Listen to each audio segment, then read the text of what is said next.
Meus irmãos, a paz do Senhor, minha gratidão a Deus por sua bondade, generosidade, seu amor, sua graça, misericórdia, benevolência, justiça e amabilidade para comigo, concedendo-me o privilégio de estar com a noiva do Cordeiro, neste momento de adoração e celebração ao Senhor, e com a oportunidade riquíssima de poder dizer que o Senhor é bom e a sua misericórdia dura para sempre. Deus seja louvado por tudo. Agradecer a Deus pela vida do anjo desta igreja, pastor Jairo Santana, pela confiabilidade, pela generosidade, me acolhendo mais uma vez nesta casa, estendendo as suas mãos sacerdotais, pastorais e ministeriais sobre a minha vida, abençoando-me e permitindo-me cooperar com o seu digno, honrado e frutífero ministério, e quero agradecê-lo por dar-me a dádiva, permitindo-me hoje servir a Jesus debaixo de sua autoridade pastoral. A minha oração é que a boa mão do Senhor continue sustentando-o, não somente ele, mas a sua esposa, a irmã Rosana, toda a sua família, concedendo-vos saúde e longevidade para a glória de Jesus Cristo. A diretoria desta igreja, ao ministério desta igreja, homens dignos e honrados, que ao vosso lado, ao lado do pastor Jairo, ajudam a cuidar da noiva de Cristo nesta cidade. Abra sua Bíblia, por favor. Abra sua Bíblia, Atos dos Apóstolos. Abra sua Bíblia no livro de Atos dos Apóstolos. O capítulo é o 13º. E nós vamos ler hoje os versículos de número 1 e 2. Atos dos Apóstolos, capítulo 13º, o primeiro e o segundo versículo. Se você achou, diga graças a Deus. Se você quer achá-lo na velocidade da luz, é só olhar para a tela, que o texto já está na tela. Diz a Bíblia, a palavra do Senhor. E na igreja que estava em Antioquia, havia alguns profetas e doutores, a saber, Barnabé e Simeão, chamado Níger, Lúcio, Cirineu e Manaém, que fora criado com Herodes, o tetrarca, e Saulo. E servindo eles ao Senhor e jejuando, disse o Espírito Santo: apartai-me a Barnabé e a Saulo para a obra a que eu os tenho chamado. Amém. Eu vou pedir a gentileza que os irmãos mantenham a sua Bíblia aberta. Eu vou usar a metodologia da escola bíblica, vou ser didático e vou fazer uma ministração expositiva para o seu coração. Eu gostaria de solicitar aos irmãos que olhassem para o final do versículo de número 1. O final do versículo de número 1. Observe qual é o personagem bíblico que aparece no final do versículo 1. Veja se na sua Bíblia é Saulo. Saulo. Guarde bem esse nome. E se você puder, grife-o aí, porque ele será o nosso personagem. Hoje há uma probabilidade de você olhar para ele e ver a sua imagem impressa nele. Como também há uma probabilidade de você olhar para você e ver a imagem dele impressa em você. Olhe para o início do versículo 1 do capítulo 13º. Veja se você enxerga uma igreja no início do versículo 1. Veja se tem uma igreja. Então, tem uma igreja edificada. E segundo a ótica e a palavra de Jesus, e o fundamento do que foi lido hoje aqui, segundo o Sermão da Montanha, capítulo 7, uma igreja edificada em Cristo, ou seja, uma igreja edificada na rocha. Veja que tem uma igreja. Agora veja se onde está esta igreja aparece um ponto geográfico. A localização onde esta igreja está edificada. Veja que a Bíblia vai dizer que esta igreja está em Antioquia. Então isso nos possibilita enxergar a igreja em duas dimensões. A primeira dimensão, a igreja como organização. E a segunda dimensão, a igreja como organismo divino. Ela, como organização, ela está edificada, localizada em Antioquia, e ela é reconhecida na cidade de Antioquia. Mas a igreja não está apenas em Antioquia. Ela, de forma institucional, mas ela também está de forma de corpo de Cristo, como organismo vivo. E a igreja em Antioquia, ela está cumprindo o seu papel, o papel que Jesus estabelecera para ela. Quando você olha desde a inauguração da igreja, historicamente falando, a partir de Atos 2, até o 13º capítulo de Atos 3, você vai ver pelo menos duas igrejas formatadas. A primeira igreja que você vai vê-la formatada é a igreja em Jerusalém. A segunda igreja é a igreja em Antioquia. Só que há uma distinção muito grande à luz da Bíblia entre a igreja em Jerusalém e a igreja em Antioquia. A igreja em Jerusalém, você pode chamá-la de uma igreja local. Se você analisar detalhadamente a praticidade da fé cristã da igreja em Jerusalém, você vai perceber que a igreja em Jerusalém, ela não vai cumprir fidedignamente o ID de Jesus.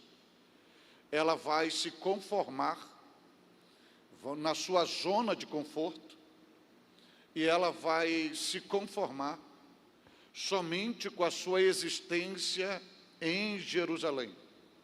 É uma igreja que não vai desenvolver missões transculturais. É uma igreja que vai ficar centralizada apenas em Jerusalém. A igreja de Antioquia, ela vai dinamizar o ID de Jesus. Ela não vai se comportar como a igreja em Jerusalém. Haja vista que a igreja em Antioquia é composta com a variedade de membros de várias raças, vários povos, várias nações, de judeus que nasceram na Grécia, que não são de raízes, mas a igreja em Antioquia agrega todas essas pessoas. E a igreja de Antioquia, ela vai viver o ID de Jesus. Haja vista que é por meio da igreja de Antioquia que, à luz da Bíblia, vai acontecer a primeira viagem missionária. Então, nós vemos na igreja de Antioquia, ela como instituição, ela como organismo, e ela cumprindo a funcionalidade da sua existência na terra, colocando em prática o ID de Jesus.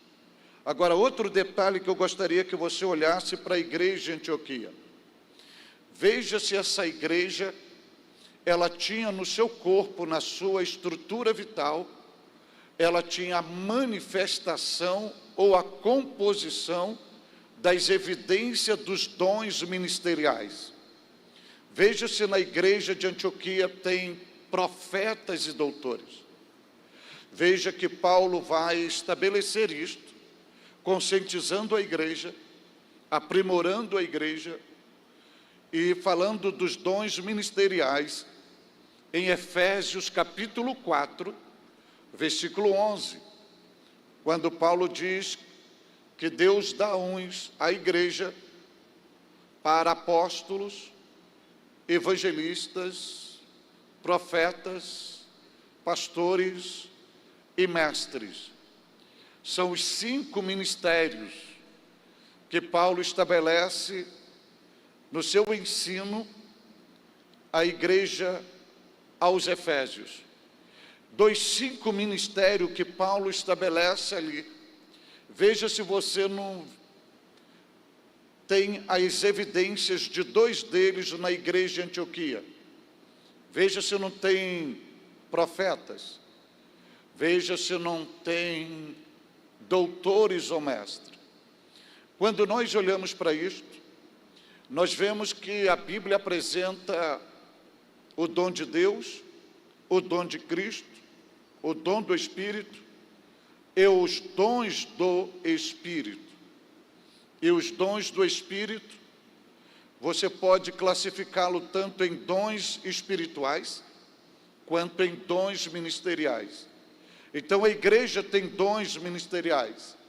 Logo significa dizer que, além dela estar fundamentada em Cristo, ela vive a dinâmica da operacionalidade do bendito Espírito Santo, concedendo a mesma, visando o aperfeiçoamento, a edificação dos santos, presenteando-a com os dons ministeriais. Então, os dons ministeriais são uma dádiva que Deus dá por meio do Cristo, através da doação, operacionalidade do bendito Espírito Santo. Então, isso significa dizer que a igreja tem a dinâmica do Espírito Santo e dentro da igreja a gente visualiza profetas e doutores. Só que tem outro detalhe, é que a Bíblia não diz que a igreja tem apenas profetas e doutores. A Bíblia vai ensinar quem são esses profetas e quem são esses doutores. E é possível contabilizá-lo aí no texto. Veja quantos são citados no versículo 1. Então, conte comigo aí na sua Bíblia. Veja se o primeiro é Barnabé. Vai marcando aí na sua Bíblia. É uma escola bíblica. Veja se o primeiro é Barnabé. Veja se o segundo é Simeão. Veja se o terceiro é Lúcio. Veja se o quarto é Manaém. E veja se o quinto é Saulo. Então, numa posição hierárquica e numérica, quem é o primeiro? Barnabé. Quem é o último? Saulo.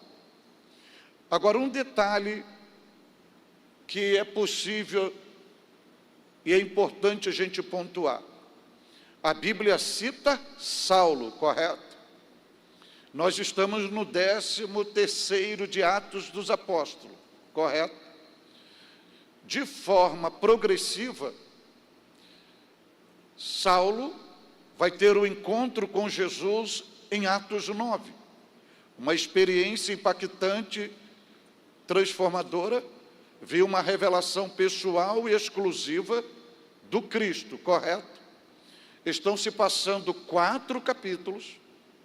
Saulo está dentro da igreja primitiva, está compondo o corpo de profeta e doutores, como dádiva de dons ministeriais à igreja, e por uma regência do Espírito Santo, ele continua sendo apresentado como Saulo.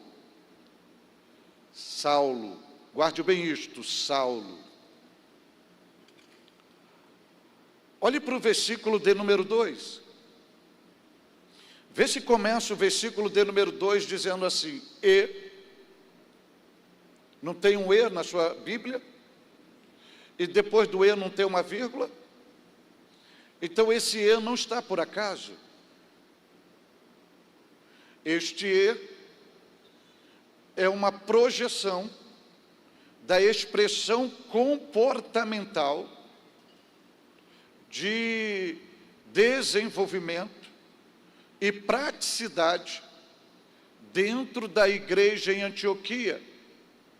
Então eles saem de uma exposição, o Espírito Santo, da composição de profetas e doutores, e agora vai mostrar o estilo de vida.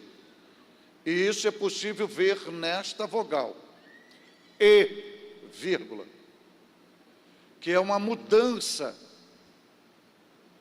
de esfera, de dinâmica, de ação e de praticidade. Agora veja que se depois da vírgula diz assim, e servindo eles, está escrito isso? Ao Senhor. Vamos dividir essa frase em 3 partes. Servindo eles ao Senhor. Ok? Então nós vimos que no versículo de número 1, nós temos profetas e doutores. Barnabé, Simeão, Lúcio, Manaém e Saulo. No versículo 2 diz assim, e servindo eles ao Senhor. Então, 3 partes nesta frase, servindo eles ao Senhor. O primeiro momento que a gente vai destacar aqui é o verbo servir. O verbo servir. Normalmente, quando nós lemos o verbo servir na Bíblia Sagrada, a nossa mente, ela é ativada para uma ideia significativa de uma prestação de serviço acompanhada com esforço físico. Correto? Isto é uma verdade, mas não é toda a verdade. Porque o verbo servir, principalmente conectado em Mateus 4, não é simplesmente uma prestação de serviço acompanhada de esforços físicos. O verbo servir, tanto nas páginas veterotestamentárias quanto neotestamentárias, expressa uma ideia mais dimensional e significativa. O verbo servir expressa uma ideia de devoção, expressa uma ideia de louvor, expressa uma ideia de culto, expressa uma ideia de adoração. E todas essas atividades recheadas com oração e jejum. Então, quando a Bíblia diz e servindo, não é apenas uma atividade funcional, ministerial, baseada na hierarquia composta dos dons ministeriais.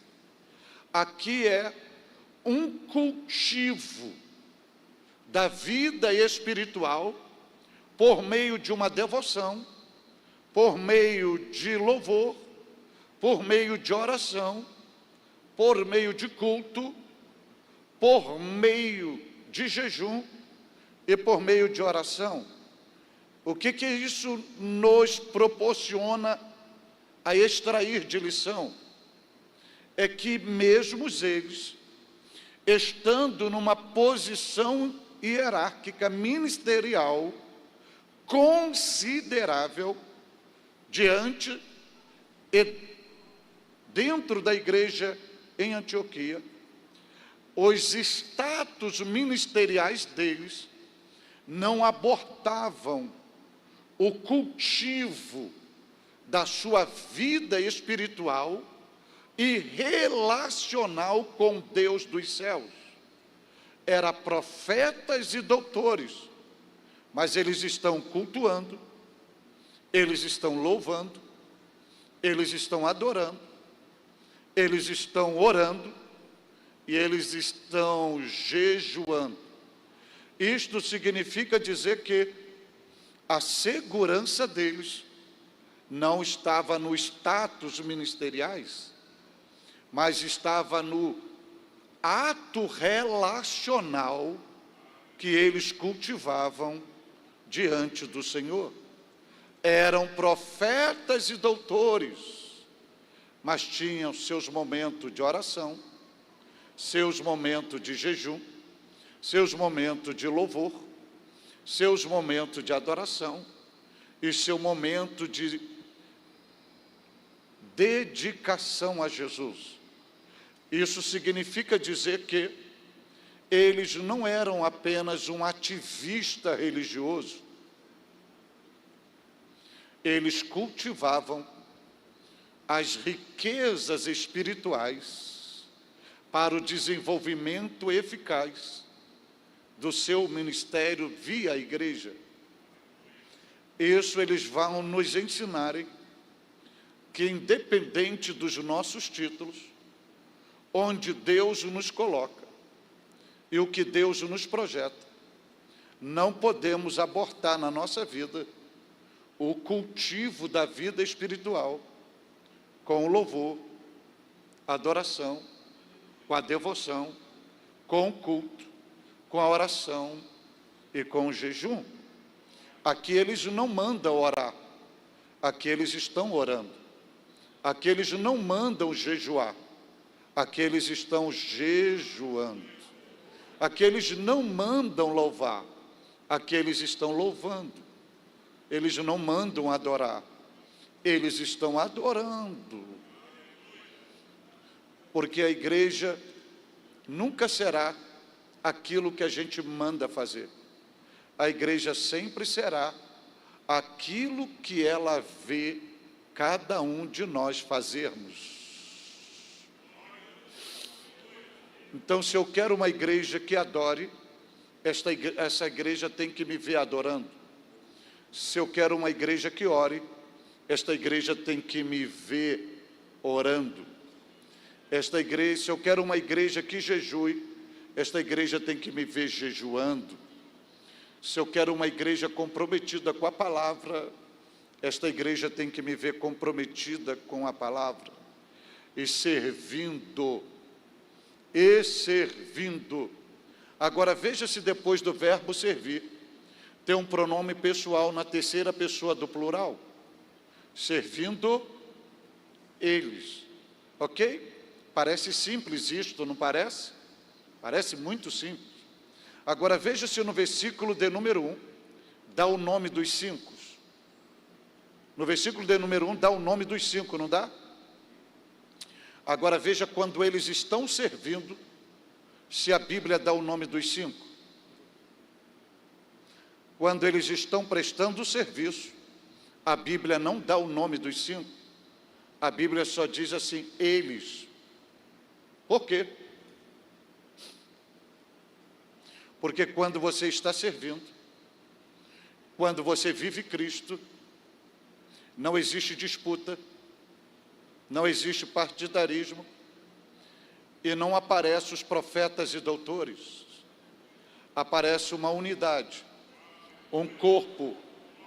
Quem é que está servindo? Não é Barnabé, são eles. Não é Simeão, são eles. Não é Lúcio, são eles. Porque uma prestação de serviço, de cultivo ao Senhor, Ele nos une.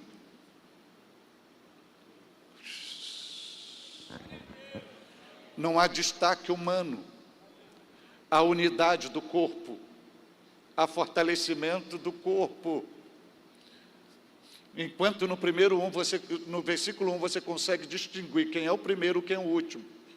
No serviço você não consegue descobrir quem é o primeiro, quem é o último, porque a Bíblia só diz assim, servindo eles.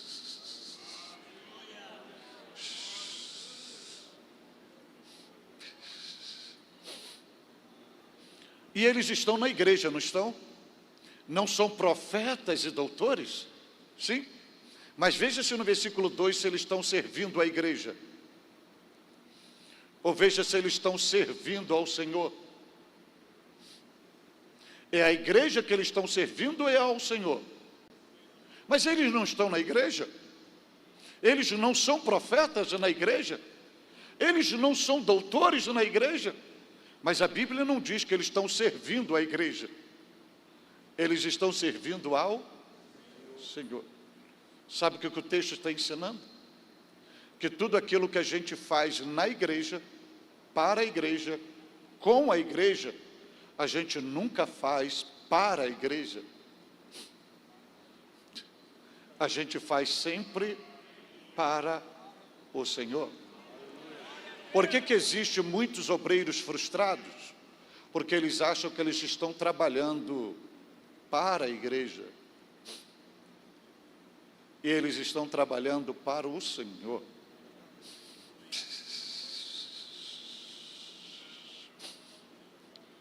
Que o bom patrão deles é o Senhor.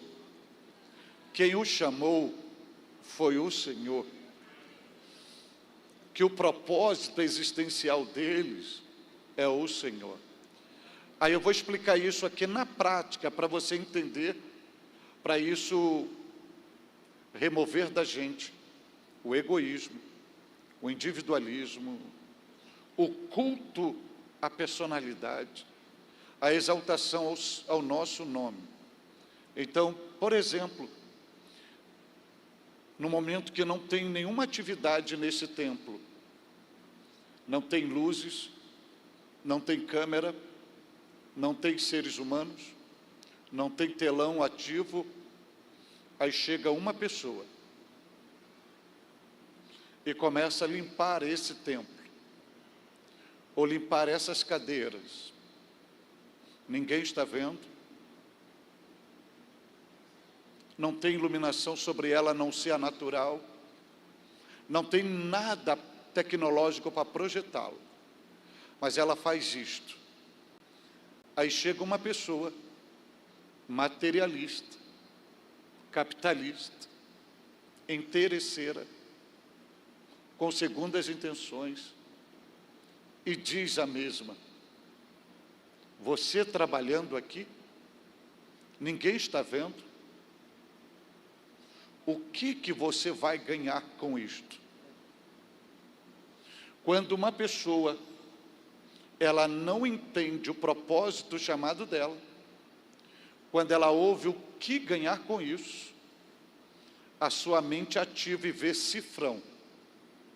Mas quando uma pessoa tem um dom, uma vocação, sabe para quem ela está trabalhando, quem o chamou, ela diz assim: eu não vou ganhar nada com isto, porque eu já ganhei. Porque eu não estou limpando para um irmão, eu não estou limpando para uma instituição, eu não estou limpando para a liderança da igreja, eu estou aqui trabalhando para o meu Senhor. E eu já ganhei, porque você não me conhece, você não conhece meu histórico, você não sabe de onde eu veio, de onde eu fui arrancado. Eu não era nem para estar mais vivo, eu era um mendigo. Na verdade, eu era um defunto ambulante. Na verdade, era um problema. A minha família mesmo desejava a minha morte, porque era um problema. Ninguém acreditava em mim. Mas um dia, a graça de Deus me alcançou. Então eu não estou trabalhando para uma igreja, porque não foi a igreja que me alcançou, não foi a liderança que me alcançou, não foi a igreja que me salvou, não foi a igreja que me perdoou, não foi a igreja que me libertou, não foi a igreja que me redimiu, não foi a igreja que me santificou, não foi a igreja que escreveu meu nome no livro da vida, e não foi a igreja que me deu a presença do Espírito Santo e a garantia da vida eterna. Foi Ele. Eu era um moribundo, eu era um leproso, e Ele me alcançou e me dá o privilégio de eu servi-lo. Então isso significa dizer que tudo aquilo que a gente faz na igreja, a gente não está trabalhando para a igreja. Até o toalete do templo, que pessoas acham indigno, aquela limpeza que uma pessoa faz lá, é uma prestação de serviço ao Senhor.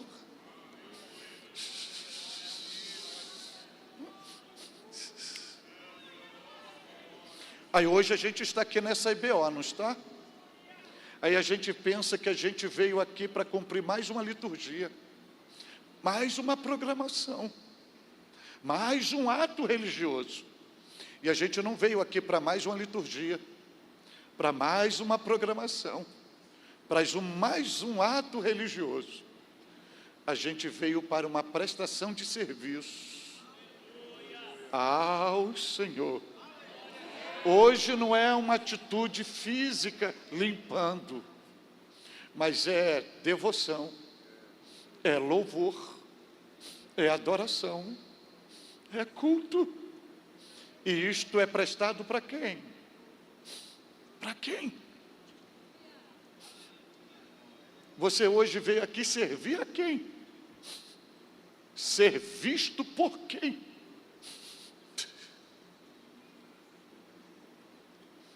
Adorar a quem? Ao Senhor.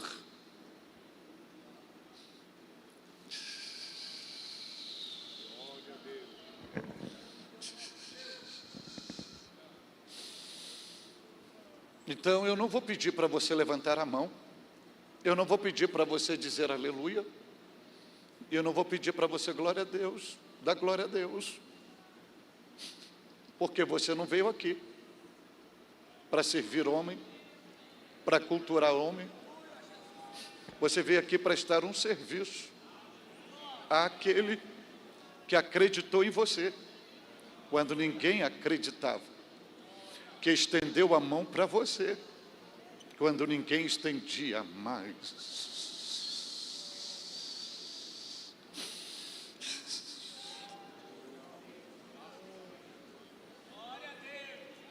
Vamos para a Bíblia?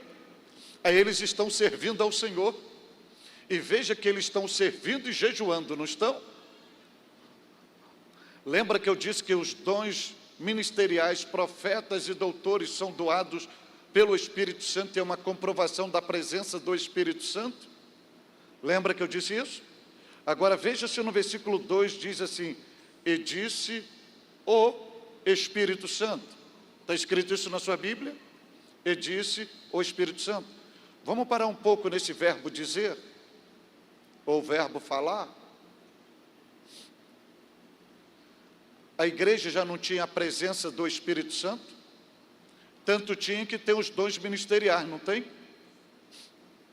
Mas uma coisa é o Espírito estar presente, outra coisa é ele falar.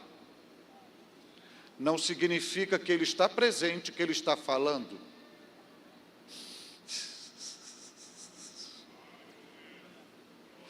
Porque ele, para falar, o ambiente precisa ser preparado para ele falar. E o que estão fazendo os doutores e os mestres na igreja de Antioquia? Estão preparando o ambiente. Com quê? Com serviço, com jejum, com oração. Quando o Espírito Santo percebe os profetas, os doutores, em oração, em jejum, em serviço, aí o Espírito decide falar.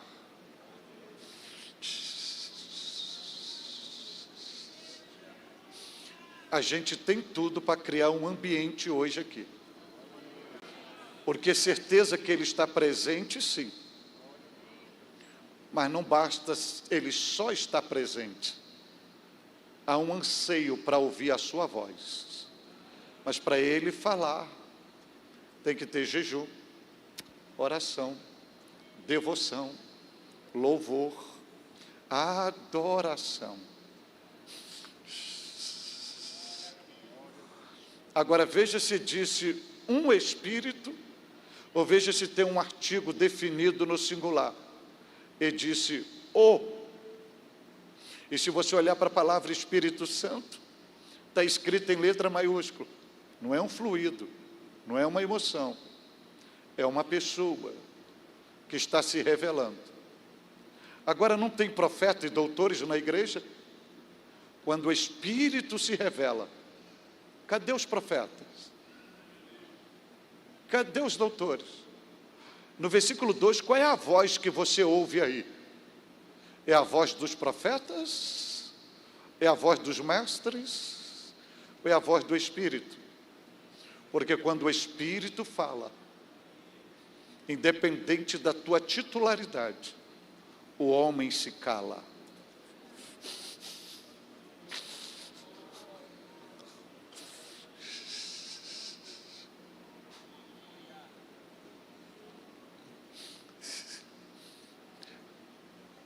E disse o Espírito Santo. Vai alimentando no teu coração a probabilidade hoje, de repente, o Espírito Santo, na sua potencialidade de regência, decidir falar hoje. Aí vamos nos calar para ouvir somente a sua suave voz. E disse o Espírito Santo, ok? E disse o Espírito Santo. Agora olhe para o versículo 2 e vamos ver o que o Espírito Santo disse à igreja. O Espírito Santo está falando com quem? A igreja. Está falando com o corpo. Não é com o indivíduo, é com a coletividade. E disse o Espírito Santo. Olha o que o Espírito Santo vai falar com a igreja. Apartai-me, ou separai-me. Quem? A Barnabé e a Saulo. Deixa eu te dizer duas coisinhas importantes aqui para você nessa atitude do Espírito Santo. Foi a igreja que pediu para o Espírito Santo separar Barnabé e Saulo? É uma decisão pessoal do Espírito Santo. Você precisa entender que mesmo que você seja reconhecido pela igreja, o teu chamado é uma decisão pessoal, exclusiva do Espírito Santo. Por que muitos vivem conflito, decepcionados ministerialmente? Porque não têm convicção que o seu chamado é resultante de uma ação pessoal exclusiva do Espírito Santo. Ninguém sugeriu ao Espírito Santo. É uma decisão do Espírito. Você não é fruto de uma sugestão. Você é fruto de uma decisão que não começa na terra, na esfera humana, mas numa dimensão divina, espiritual. Significa dizer que antes da instituição pensar em você, o divino já está pensando em você para te usar para o propósito dele. Outro detalhe, o Espírito Santo falou, não falou? Não tinha 5? Só que o Espírito Santo traz o nome de 2. Dos 5, o Espírito Santo só cita 2. Barnabé e Saulo, correto? O que isso nos ensina? Que o chamado de Deus é personalizado. Deus não diz assim, o Espírito Santo não diz assim para a igreja: separai os obreiros, separai os profetas e os doutores. Não, já tem doutores e profetas, mas o Espírito Santo dá o nome, Barnabé e Saulo. Entenda que genuinamente, biblicamente, os princípios são, o teu chamado é personalizado. Isso significa dizer que não tenha medo da sua sombra. Não se sinta ameaçado com quem está ao seu lado, ou com quem passou à sua frente, ou se sabe mais do que você, tem mais status do que você. Não se preocupe, o teu chamado é personalizado. O que Deus projetou com você, só cabe em você, só serve em você, só é útil em você, só vai dar resultado positivo em você, e só será bênção em você. Se alguém tentar entrar na frente, vai estar debaixo de maldição, porque quando o Espírito Santo cita o nome, ele já tem o teu DNA, ele já tem a tua estrutura, ele já tem a tua habilidade, ele já tem a tua capacidade, e ele já sabe que você é a pessoa certa para fazer aquilo que ele está chamando. Então não tenha medo de ninguém.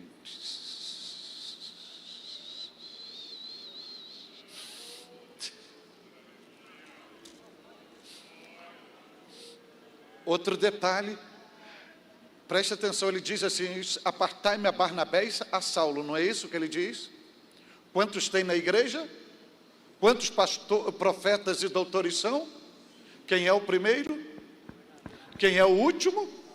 Agora olha a dinâmica do Espírito Santo. Ele ecoa a sua voz à igreja e ele cita o nome do primeiro: eu quero Barnabé.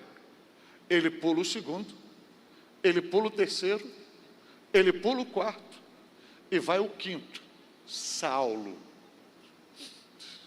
Ora, agora eu quero te perguntar aqui, se você é pastor na igreja de Antioquia, você separaria Paulo para representar a igreja na obra missionária?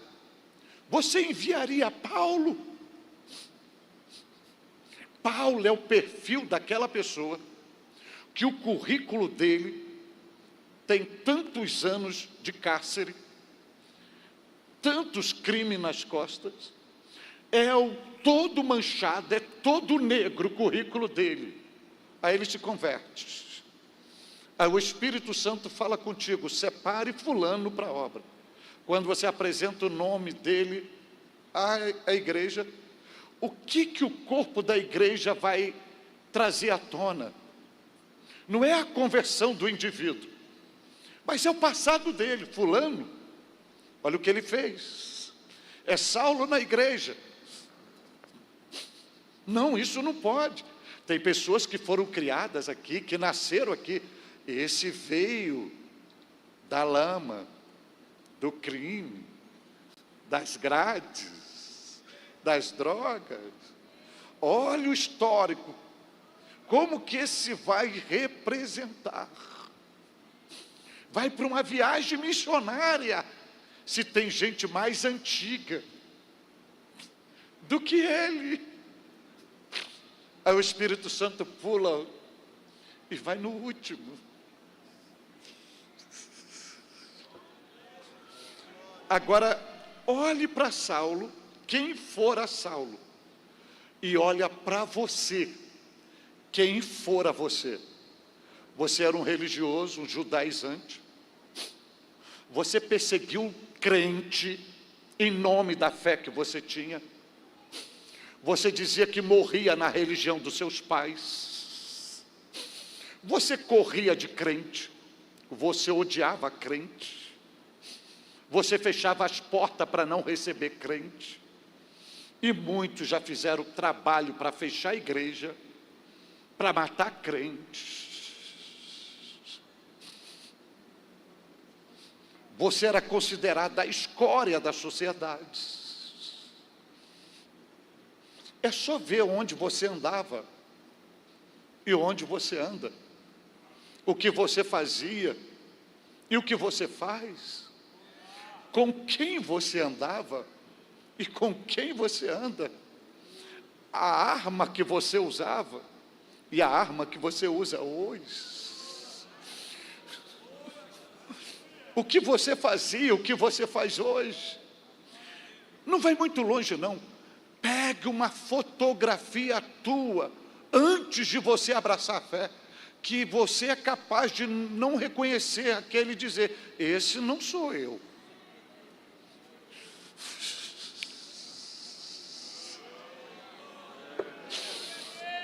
E hoje você está aqui, na estrutura da igreja, com dons ministeriais.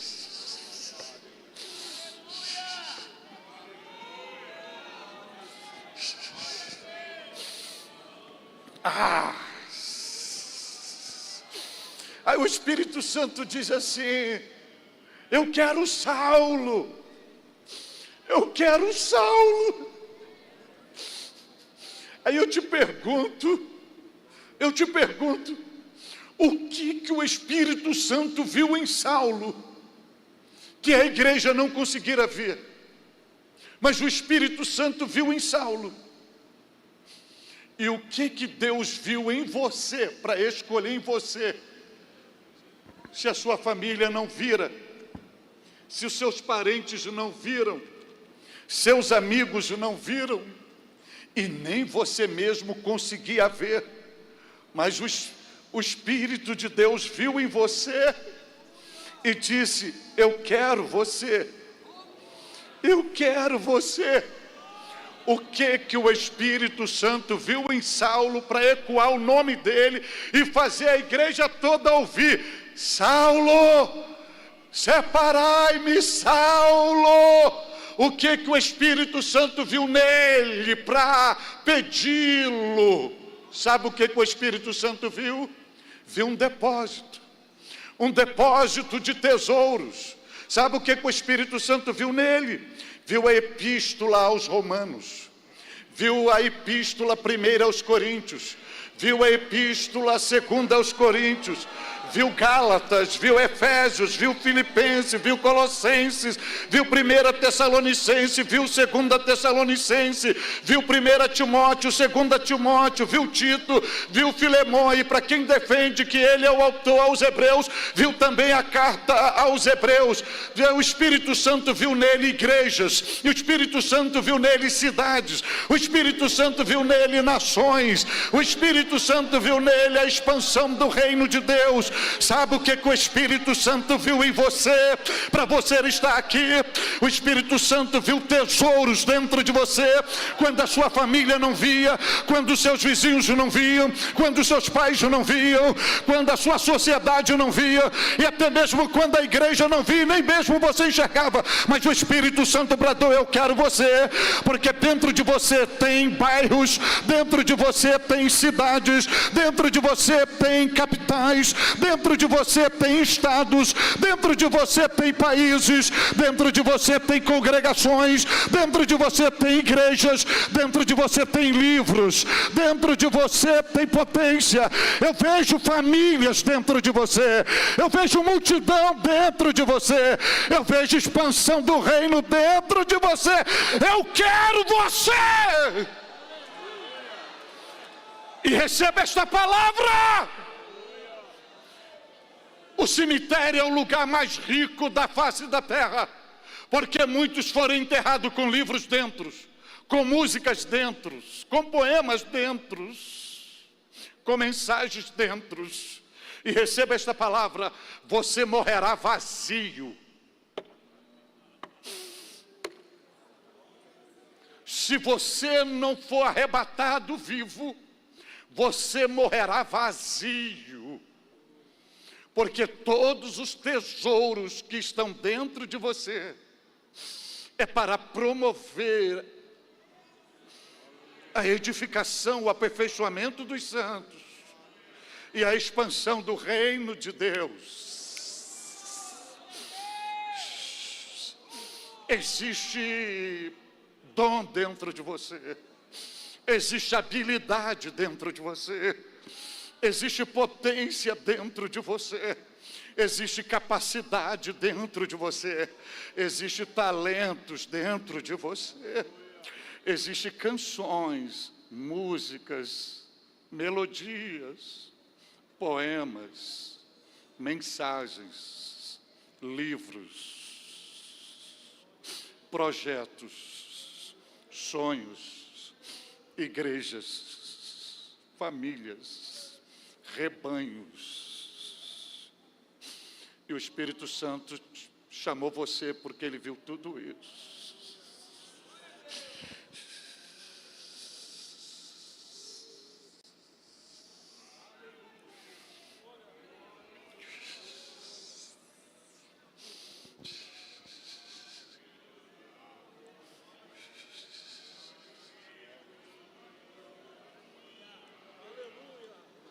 Agora preste atenção no verbo apartar ou no verbo separar. O Espírito Santo ecoou o nome de Saulo, não ecoou? Mas ele disse assim à igreja. Ele não disse à igreja, separai ou apartai. Ele não disse isso, ele não disse, apartai. Veja se ele coloca conectado ao verbo apartar um pronome pessoal no singular. Apartai-me. Apartai-me, está escrito isso na sua Bíblia. Agora veja se logo à frente para uma obra que eu tenho chamado. Veja se tem uma obra. Agora veja se o Espírito está falando à igreja para apartar Saulo, primeiro para a obra ou primeiro para ele. O pronome está conectado à pessoa do Espírito Santo. Não está mandando separar primeiramente para a obra. Mas está dizendo assim, separe primeiro para mim.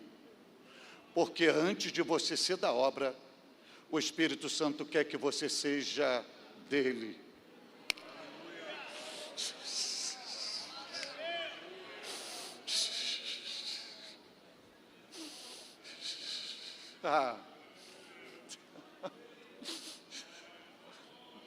Então, antes dele te chamar para a obra, ele te chama primeiro para ele. Porque a maior obra dele é você. Ele trabalha primeiro em você, para depois você trabalhar para ele. Agora preste atenção, aí isso aqui para a gente ser bem rápido. Separai-me para a obra a qual eu tenho chamado. Veja se a obra já existe, ou ele vai criar a obra. A obra já existe. E por que ele está chamando para o Saulo? Porque a obra que ele tem, só Saulo tem a habilidade de fazer. Não reclame do seu dom, do seu ministério, do que você está fazendo. Porque você está fazendo aquilo que o Espírito Santo exatamente sabe que você é capaz de fazer. Outra pessoa não fará o que você está fazendo. É só com você. Eu tenho 3 minutinhos, eu vou encerrar aqui. Aí eu vou encerrar aqui. E ouça aqui. E disse o Espírito Santo, não disse? Apartai-me, Saulo. Não falou isso? Aí eu te pergunto, onde estava Saulo? Onde estava Saulo naquele momento? Onde estava Saulo? De onde o Espírito Santo tirou Saulo? Aí você vai me dizer assim, ele estava na igreja, em Antioquia. Sim, isso é um ponto geográfico, mas não é um ponto posicional. Posicional, na dinâmica do Espírito, Saulo não estava na igreja. Onde estava ele? Aí para você entender de onde o Espírito te chamou, e por que te chamou, e de onde ele te tirou. Então vamos entender isso no processo biológico da inspiração e da expiração. Eu estou aqui falando, e todas as palavras, sem você perceber, está tendo um movimento da inspiração e expiração. E as minhas palavras estão saindo de onde? De dentro de mim. E quando o Espírito Santo ecoa a sua voz, diz assim, apartai-me, Saulo. O Espírito está dizendo assim, Saulo. De onde ele está tirando Saulo? De dentro dele. Saulo, Saulo, Saulo. Saulo. Isso significa que você não é resultado do seu pai e da sua mãe. Você é resultado de um projeto por excelência. E quando o Espírito Santo citou o seu nome, ele te tirou de dentro dele. De dentro dele.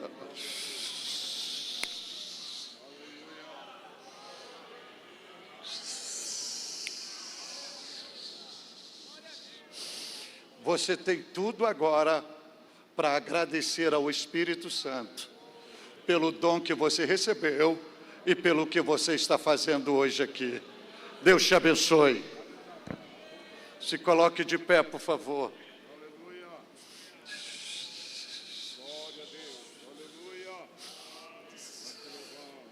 Glória a Deus. Glória a Deus. Glória a Deus. Glória a Deus. Então, olhe para mim aqui, o pastor Jairo me autorizou a orar. Você pode levantar as suas mãos. O Espírito Santo não te tirou dentro dele, não citou o seu nome. Eu quero Jairo Santana, Gesiel, Edmar Ribeiro, Antônio, Paulo, Pedro, Maurício. Eu quero você. Aí Paulo tem a sensibilidade, intimidade com o Espírito Santo, e ele é tão familiarizado com o Espírito Santo que ele escreve aos Efésios: não entristeçais o Espírito Santo. Ele escreve aos Tessalonicenses: não apagueis o Espírito Santo. Então, se você tem convicção que você tem um dom, tem um chamado, e você foi chamado diretamente pelo Espírito Santo, levante a sua mão. E você pode dizer hoje aqui: obrigado, Espírito Santo, por enxergar em mim o que ninguém conseguia enxergar.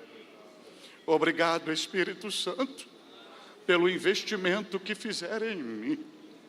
Obrigado, Espírito Santo, por acreditar em mim. Obrigado, Espírito Santo, por me conceder dons. Obrigado, Espírito Santo, por me fazer útil na tua obra. Obrigado, Espírito Santo. Eu só lhe peço uma coisa: usa-me, usa-me, usa-me, usa-me, usa-me, usa-me, usa-me. Neste momento, o mesmo Espírito que falou na igreja de Antioquia é o mesmo Espírito que está presente, está movendo e está falando hoje aqui. Não aborte a presença do Espírito Santo, seja sensível e deixa Ele mover hoje aqui. Porque hoje Ele está renovando você, está fortalecendo você, Ele está restaurando dons, restaurando ministério, reavivando chamada, e hoje Ele está ecoando a sua voz, dizendo: eu não errei, eu não me equivoquei ao chamar você, é você mesmo que eu vou usar, é você meu instrumento, e tudo que eu projetei vai acontecer através de você, porque o segredo está em mim, sou eu garanto o teu chamado, eu garanto o investimento, eu garanto o dom, sou eu que te chamei, sou eu que estou contigo, sou eu que te uso. Hoje é o mover do Espírito Santo, hoje aqui, e Ele ecoa a sua voz. Feche os seus olhos, feche os seus olhos, feche os seus olhos, e vamos falar com Ele. Vamos adorá-lo, vamos servi-lo, vamos comungar com Ele, e deixa Ele tocar em você, agir em você, operar em você, ministrar em você. E oremos agora. Senhor Jesus, amado da nossa alma, Senhor Deus o Todo-Poderoso, celebramos o Teu nome por causa da Tua graça, do Teu amor que nos alcançou. Não éramos nada, não éramos merecedores, mas o Senhor conseguiu enxergar ouro no meio da lama, nos lapidou, nos burilou, nos santificou e nos colocou na tua casa como instrumento para te servir. Obrigado, Senhor. E a nossa oração é: saiba que a nossa vida é uma oferta no teu altar e conte conosco, usa-nos, porque não temos mais a nossa vida como preciosa, não nos envergonhamos do Evangelho. Conta conosco, porque a gente não vive mais, é tu que vive em nós, porque estamos crucificados contigo na cruz. Usa-nos, usa-nos, usa-nos, usa-nos para a glória do teu nome. Assim nós oramos.